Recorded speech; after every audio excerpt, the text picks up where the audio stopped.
ஈழத்தமிழர் சுயாட்சி கழகத்தின் செயலாளர் நாயகம் அனந்தி சசிதரன் எதிர்வரும் ஜனாதிபதி தேர்தலில் தமிழ் பொது வேட்பாளராக களமிறங்க உள்ளதாக தெரிவித்துள்ளார். யாழ் வடமராட்சி ஊடக இல்லத்தில் நேற்று இடம்பெற்ற ஊடக சந்திப்பிலேயே தான் தமிழ் பொது வேட்பாளராக களமிறங்கும் விடயத்தை அனந்தி சசிதரன் குறிப்பிட்டுள்ளார். வடக்கு கிழக்கை பிரதிநிதித்துவப்படுத்தும் 45 சிவில் சமூக அமைப்புகளின் கூட்டணியான தமிழ் மக்கள் சபையின் தலைமையில் வடக்கு கிழக்கு தமிழர் தாயகத்தை பிரதிநிதித்துவப்படுத்தும் தமிழ் பொது வேட்பாளர் என்ற விடயமானது முன்வைக்கப்பட்டிருந்தது. அதில் தான் களமிறங்க தயாராக இருப்பதாகவும் இது சார்ந்து கலந்துரையாடல்கள் இடம்பெற்று வருவதாகவும் அனந்தி சசிதரன் குறிப்பிட்டுள்ளார். தமிழ் மக்கள் சபையின் தலைமையில் வடக்கு கிழக்கை பிரதிநிதித்துவப்படுத்தும் தமிழ் கட்சிகளும் ஒருங்கிணைக்கப்பட்டு ஆழமான கலந்துரையாடல்கள் நடத்தப்பட்டன. தமிழ் மக்கள் கூட்டணி, EPRLF, டெலோ பிளட், தமிழ் தேசிய கட்சி உட்பட பல்வேறு கட்சிகளும் அமைப்புகளும் இந்த கலந்துரையாடலில் கலந்து கொண்டிருந்தன. தொடர்ச்சியாக இந்த கலந்துரையாடல்கள் இடம்பெற்று வரும் பின்புலத்திலேயே அனந்தி சசிதரன் தான் தமிழ் பொது வேட்பாளராக களமிறங்க உள்ளார் எனவும் தெரிவித்துள்ளார். எனினும் முன்னாள் பாராளுமன்ற உறுப்பினர்கள், முன்னாள் மாகாண சபை உறுப்பினர்கள் மற்றும் அரசியல் பதவிகளில் இருந்தவர்கள் எவரும் அதிபர் தேர்தலில் களமிறங்க கூடாது என்பது சிவில் சமூக அமைப்புகளின் நிலைப்பாடாக இருந்தது. இந்த நிலையிலேயே அனந்தி சசிதரன் இந்த விடயத்தை குறிப்பிட்டுள்ளார்.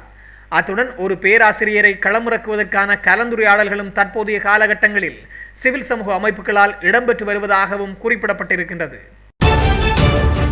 இரட்டை வேடம் போடும் அரசியல்வாதிகள் தொடர்பில் தமிழ் மக்கள் தமிழ் தேசிய கூட்டமைப்பு அவதானமாக இருக்க வேண்டும் என நாமல் ராஜபக்ச தெரிவித்துள்ளார். வாக்குகளை பெறுவதற்காக திடீரென தமது கொள்கைகளை இந்த அரசியல்வாதிகள் மாற்றிக்கொள்வதாகவும் அவர் குறிப்பிட்டுள்ளார். 13வது திருத்தச் சட்டத்தை நடைமுறைப்படுத்துவதற்கு ஆரம்பம் முதலே ஆதரவளித்து வரும் கட்சிகளையும் அதனை எதிர்த்த கட்சிகளையும் தமிழ் மக்கள் நம்பலாம். ஆனால் தேர்தலுக்கு சற்று முன்னர் தமது கொள்கைகளை மாற்றிக்கொண்டவர்கள் தேர்தல் காலத்தில் விளையாடுவதாகவும் அவர் சுட்டிக்காட்டியுள்ளார். நிறைவேற்று அதிகாரம் கொண்ட அதிபர் முறைமையை ஒழிப்பதற்கு ஆதரவளித்த அதே அரசியல் கட்சிகள் தற்போது மாறிவிட்டதாகவும் அவர் தெரிவித்துள்ளார். இதுவும் இந்த கட்சிகளின் இரட்டை வேடத்திற்கு சான்றாகும் எனவும் தெரிவித்துள்ளார். அண்மையில் கிளிநொச்சி பாடசாலை ஒன்றில் ஸ்மார்ட் வகுப்பறைகளை திறந்து வைத்து உரையாற்றிய சஜித் பிரேமதாச 13வது திருத்தச் சட்டத்தை நடைமுறைப்படுத்துவேன் எனவும் தெரிவித்திருந்தார். எனவே இந்த விடயங்கள் தொடர்பில் தமிழ் மக்களும் தமிழ் அரசியல் தலைமைகளும் அவதானமாக இருக்கும்படி நாமல் ராஜபக்ச எச்சரிக்கை விடுத்துள்ளார்.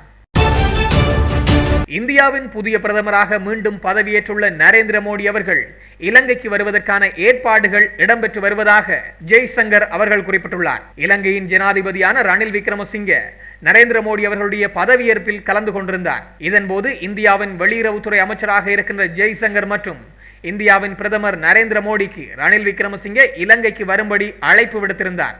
இதன் அடிப்படையிலே எதிர்வருகின்ற 8ஆம் மாதம் அளவிலே நரேந்திர மோடி அவர்கள் இலங்கைக்கு வரவிருப்பதாகவும் அதற்கு முன்னைய காலகட்டங்களில் ஜெய்சங்கர் அவர்கள் இலங்கைக்கு வரலாம் என்ற அடிப்படையிலும் தகவல்கள் வெளியாகியுள்ளது. இதன் அடிப்படையில் இலங்கையினுடைய வெளியுறவுத்துறை அமைச்சராக இருக்கின்ற அலி ஜப்ரி அவர்களும் ஜெய்சங்கர் அவர்களை சந்தித்து இலங்கைக்கு வரும்படி அழைப்பு விடுத்திருந்தார்.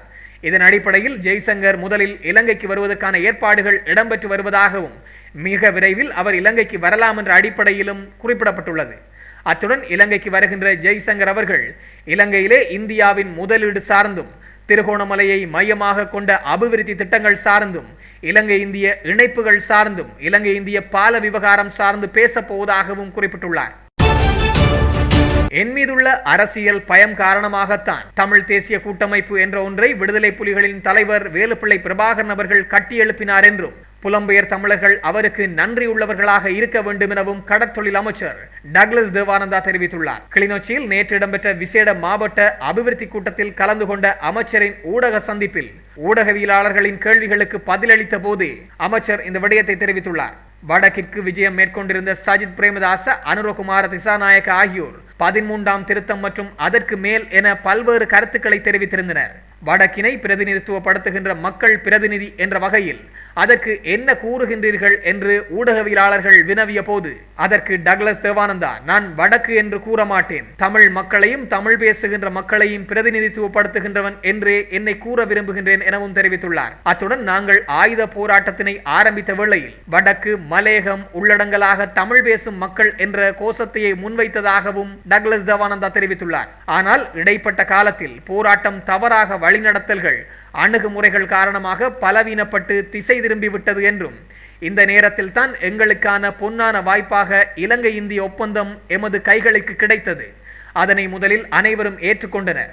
பின்னர் துரதிர்ஷ்டவசமாக இபிடிபியை தவிர பொதுவாக எல்லோருமே அதை நிராகரித்தனர். இபிடிபி வெளிப்படையாக இதுதான் எமது மக்களுக்கான தீர்வாக இருக்கும் என்று அன்றிலிருந்து சொல்லி வந்தது. தமிழ் பிரதிநிதிகள் என்று சொல்லப்படுவர்கள் எல்லாம் 13வது திருத்தத்தை தருவீர்களா, அரைவாசியையா, முக்கால்வாசியையா, முழுவதையுமா தருவீர்கள் என்ற அடிப்படையிலே வெட்கமில்லாமல் கேள்வி கேட்கின்றார்கள்.